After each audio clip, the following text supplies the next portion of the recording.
Every legend has a beginning. Mello, Rip, CP3.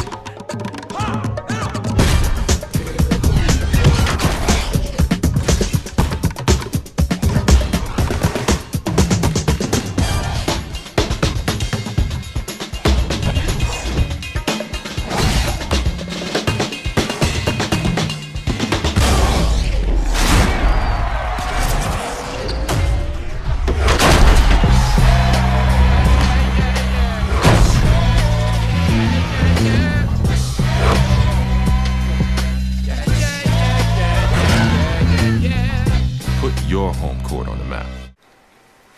NBA Street's home court.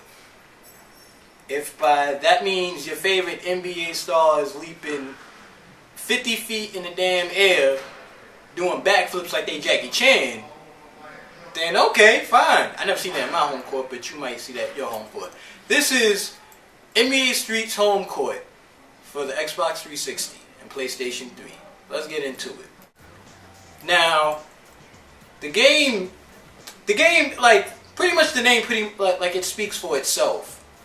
Now, NBA Street's home court, it stars you being an up-and-comer street baller who wants to put his home court on the map. By doing that, you start off with a couple of nobodies, turn them into somebodies, and you apparently challenge the NBA. I guess these NBA players have a lot more time on their hands than we think to play someone that they don't even know. But they have a lot of time on their hands, apparently. So, you start off with the game in your created home court, and you create your character.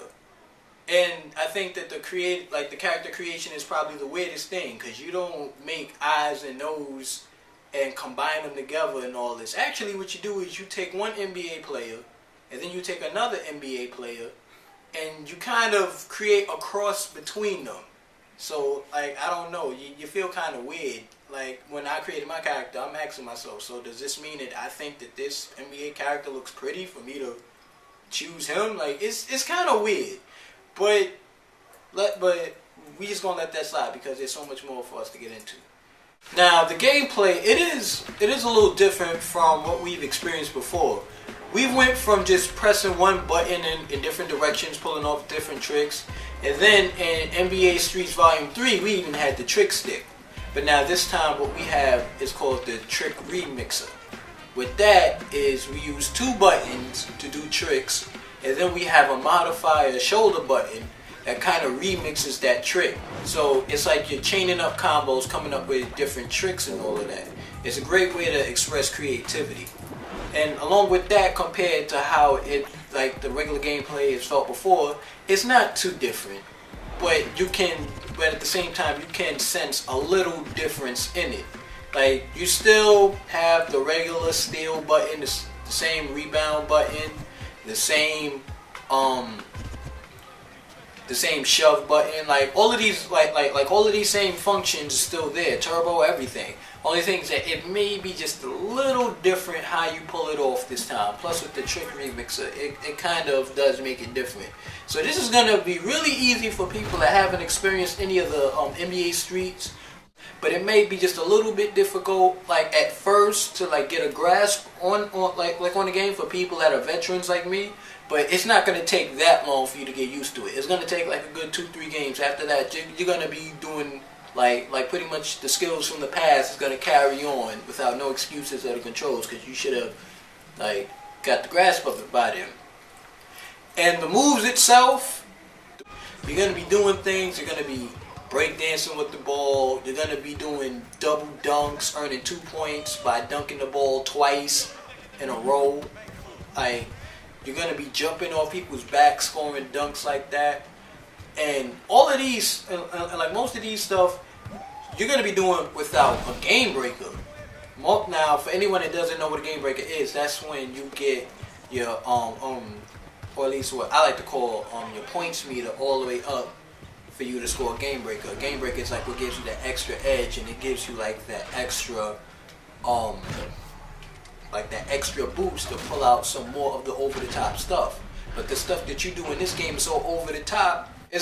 it's like, well, damn, like if I'm doing this without a game breaker, imagine what it's like with a game breaker. And getting a game breaker, it does make it like twice as better. And my favorite, the 3 dunks. That's right, you get to dunk the ball 3 times in a row, giving it like just giving yourself 3 points, and it's beautiful. Now the game itself, as far as the presentation, it doesn't really look too impressive, but it's looking okay. You know, like you're not gonna see anything that's gonna be like, wow, oh man, that's hot. Overall, this game, it's really fun, but at the same time, it does get a little repetitive. It does tend to do the same things over and over again. Don't get me wrong, the game does have different modes, shots only, dunks only, game breaker, but even with all of that, there's gonna be times where like you're still gonna be sick of it. Well, not really sick of it, but like it's gonna be kind of, nah, I'm not really in the mood for this right now. But I can say that it's probably gonna be a little while, you know, before it even reaches that level. That's why, me personally, I'm gonna have to give this 2 thumbs up. It's a bye.